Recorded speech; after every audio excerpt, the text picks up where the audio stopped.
Today I'm going to go over the Taegeuk Poomsae pattern Taegeuk Chil Jang, number 7. And if you want to know more about the history of these Poomsaes and patterns, I've put a link in the description below.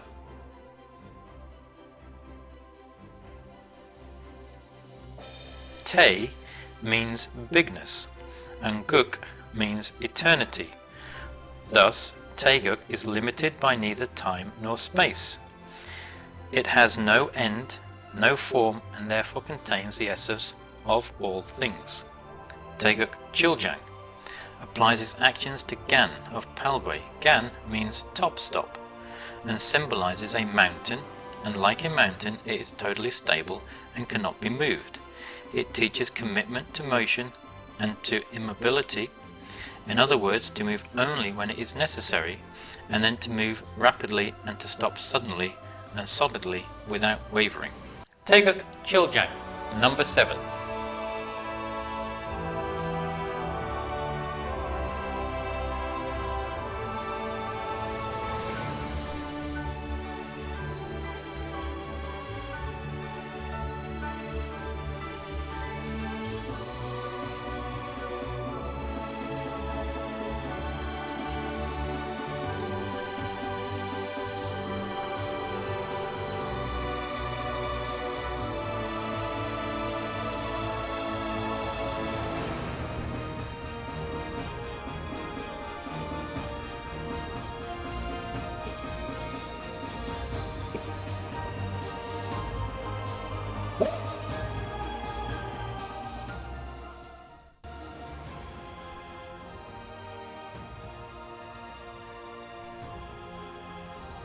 Taegeuk Poomsae Chil Jang, number 7, with explanation of moves.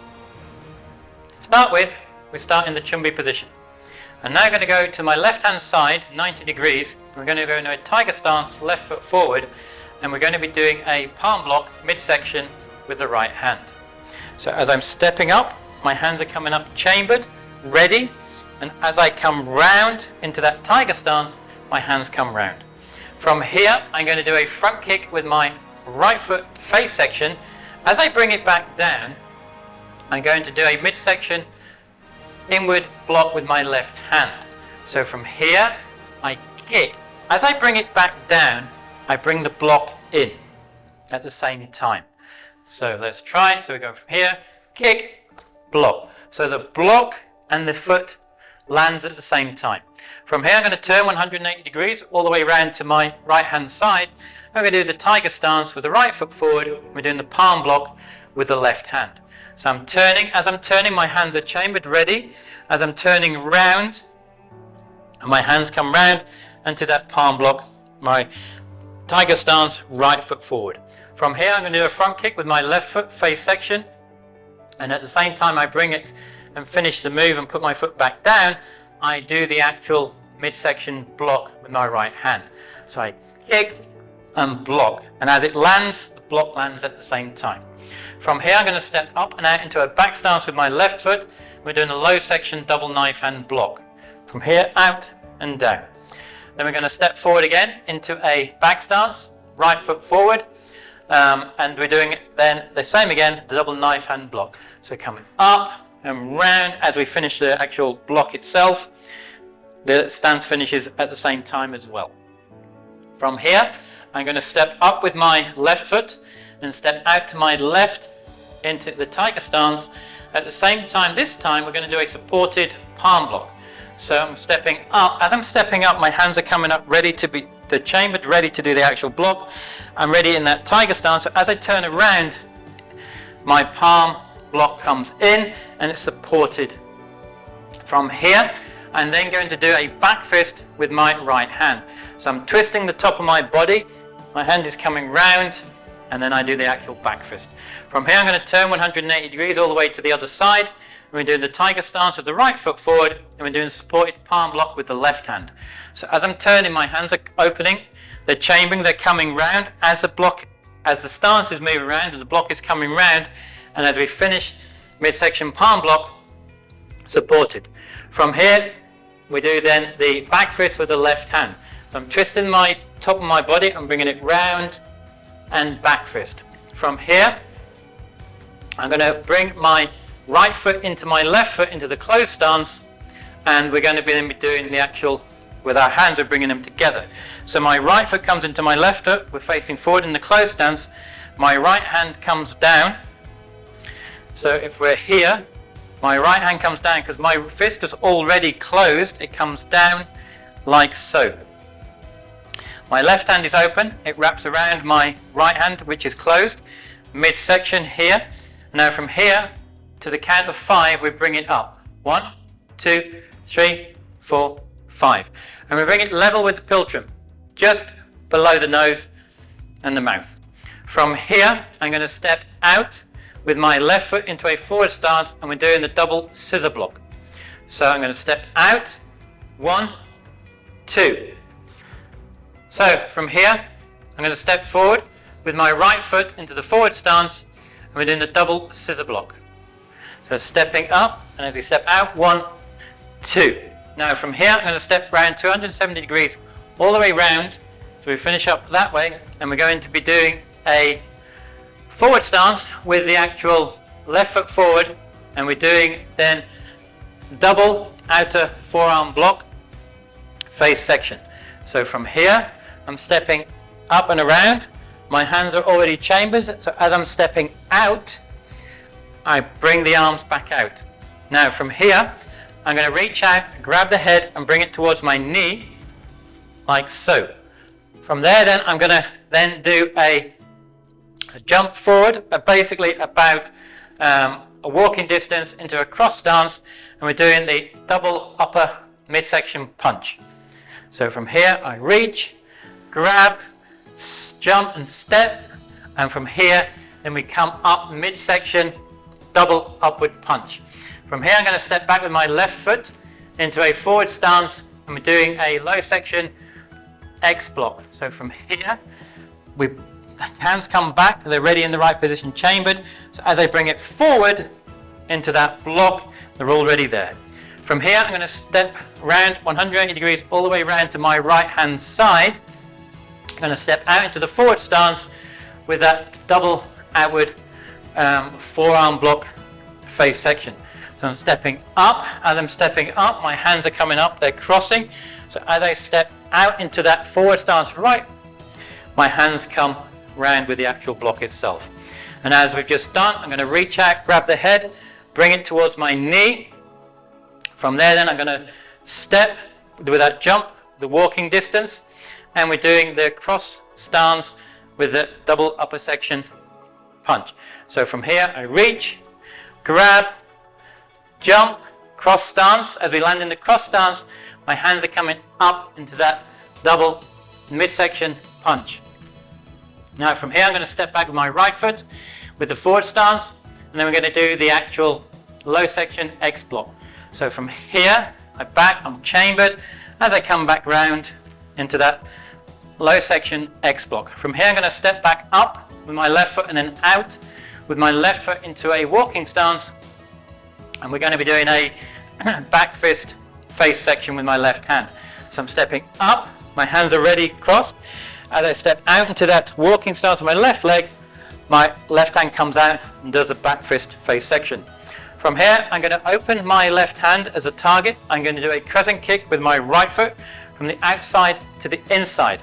As I land that crescent kick, I'm going to land in a horse stance, and then we do the midsection elbow strike. So I kick, land. As I land, my hand is already here, and then we do the actual elbow strike. From here I'm going to step up with my left foot into the walking stance, and we're doing a face section back fist with the right hand. So step up. As I'm stepping up, the back fist comes out, face section with the right hand. We then open the hand as a target. I'm going to do a crescent kick from the outside to the in. As we land in the horse stance, we land as before, and we do the elbow strike midsection. So I kick. As I bring it down, my target is already here, and then we do the elbow strike. From here, I'm then going to stay in the same stance. I'm doing a midsection knife hand block with my left hand. And then this time, we're going to step through with the right foot into a horse stance. At the same time we're stepping through, we do a front punch midsection, and then we do the kiap at the same time. So I'm stepping through as I'm stepping up and through and out, and when we do the kiap. From here I'm going to step back my left foot back into that chumbi position. It comes back round into the chumbi position. From there then I bring my left foot in, hands by the side, and then we bow.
What I'd like to do is just give you some tips to help you when actually practicing this Poomsae.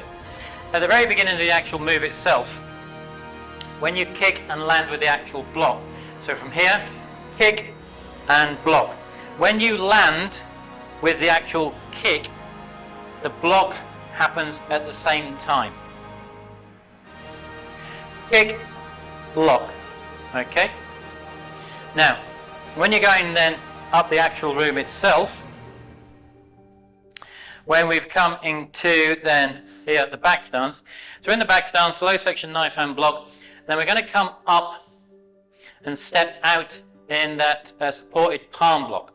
So from here, as it comes up and out, it comes in. Make sure the supported palm block that the wrist is closed, fist is made into a fist, and from here, when you're doing the actual palm block itself, you're making sure then the next part is the back fist, and we're twisting the top of the body. So from the waist down stays still, it's only the top of the body that actually moves. So you're twisting the top of the body to come back round and do the actual back fist itself. Making sure that when you're landing with the back fist, it's landing where the piltrum is, just below the nose, like so. So the next tip is when we're coming back up the actual room itself, we're going to then go into then the actual closed stance with the feet. So all I'm doing with the feet is basically turning on the ball of the foot with the left one, and the right one comes into the left one into the closed stance. And with the actual hands themselves, as you notice, the hand itself, the right hand's fist is already closed. And all that is happening, that is dropping down, and the left hand comes to then the right hand. So from here, it comes down. And as you notice, my feet are already there, my hands are here. So my right comes into my left, and my left one closes around the actual right, midsection just above the waist, and then from here, it goes up to the count of 5. 1, 2, 3, 4, 5. And it ends just below the pilchum, just below the actual nose, like so. Now, the next part of the move is when we're going to step out into that forward stance with the left leg and do that scissor block. Now, from here, all we're going to do, we're going to step out like so into the forward stance. But what do we do with the actual hands themselves? And we want to make sure, because when we finish the actual move itself with the scissor block, we're finishing the actual move where the actual left foot is forward and the left hand is in a low block. So we want to do that by, we step out. As we step out, my left hand comes down, my right hand is already up for the actual block itself. We're doing the low block first with the actual right hand. So from here, as you see, low block with the right hand first, left block midsection, and then from there we then automatically change, like so. So the block in real time speed looks like this. 1, 2. Now making sure with this actual block that the block is shoulder width in. Okay, so the block itself, it doesn't go out, is inside your shoulder width. Now the next part is then we're stepping forwards and doing the same again. When we actually finish the actual move, we want to make sure that the move itself, right foot forward, and the actual right hand is in the low section block. So to do that, as we're stepping through, we want to cross our hands like so, ready, because from here then, as we step out, we do the midsection block first with the right hand, low section block with the left hand, and then you swap. So you do then the right section and then the left, like so. So from here, we do this. So it's ready, it's already here, you're chambered. As we step out, 1, 2, like so. Now, the other part is when we're at the actual top of the room itself. So we've done the actual block, and we need to turn around and do then the actual outward midsection block. So how do we do the block and then the actual knee strike and the upper punch? So from here, if we think about it, so I've done the actual block itself, like so. So all I'm doing, I'm turning around. As I'm turning around, my arms are crossed like so. So as I'm stepping out, my body is protected. As I step out into that forward stance left leg, I then do the actual block itself, like such. Now, you can see it from here, this side here, same again, the block, shoulder width. Do not go out with the actual shoulders themselves. Now this time what we're going to do, we're going to reach out and grab that person's head, and we're going to pull that head towards the knee, like so. Now, it is important to remember when you're doing that, the knee comes up past the midsection, your waist section, so it just comes up past your waist section. And your hands, same again as they come down, they're straight. So from here, I reach out, I grab the head, I pull it towards me. As I pull it towards me, my knee comes up past that midsection, just above the waist, like so. Now from here, I've done the actual face to the knee. From here then, what I need to do, I need to then step forward. There's a little jump. And we're jumping literally like the walking distance. And then we go into that midsection, upper punch, reverse, well it's a reverse punch, midsection. So let's try this. So from here, block, and I step. It's a step jump, just the width of a walking distance. As I land in a cross stance, and from here then, I come up and do then the actual midsection punch, reverse punch to the midsection, like such. So let's try that. Blocked, 1, and as you land, you punch at the same time. Okay? Now, from here, the other part of this actual move itself is this actual block. So from here, the actual block itself. So I'm going to step back out with my left foot. As I'm stepping out with my left foot, it is important to have the hands in the correct position, because you want to have them chambered in the right position, so when you're twisting and blocking, they're already there in the right part. So from here, making sure that when you're stepping back, both palms facing up towards you, right hand is on the top here. So as I twist back out, my right hand is on the top and my left hand is on the actual bottom itself. And another part is when we're going back down the actual room itself near the end, is the actual kicks. So we've done the walking stance, back fist, we've opened our palm for the target. The crescent kick, it's very important with the crescent kick that we're kicking with the flat of the actual foot itself. This part is the part that is landing in the actual target itself. So from here, it comes in, the crescent kick comes in, lands with the flat of the actual foot, and then we land in that horse stance. From here, so you kick, as you come back down, because my hand is already here open, that's the target for the elbow strike, and then it comes in with the actual elbow strike. So there's some tips that I hope will be useful for yourself when you're actually practicing this Poomsae. And that is the Taegeuk Poomsae pattern, which I hope will help you when you're trying to learn and practice it. Below, somewhere in this bottom left or top corner, is the next video on Poomsaes and patterns for you to go and learn and practice for yourself. So why not go check them out? And as always, until the next time, Gam Sa Hae Ni.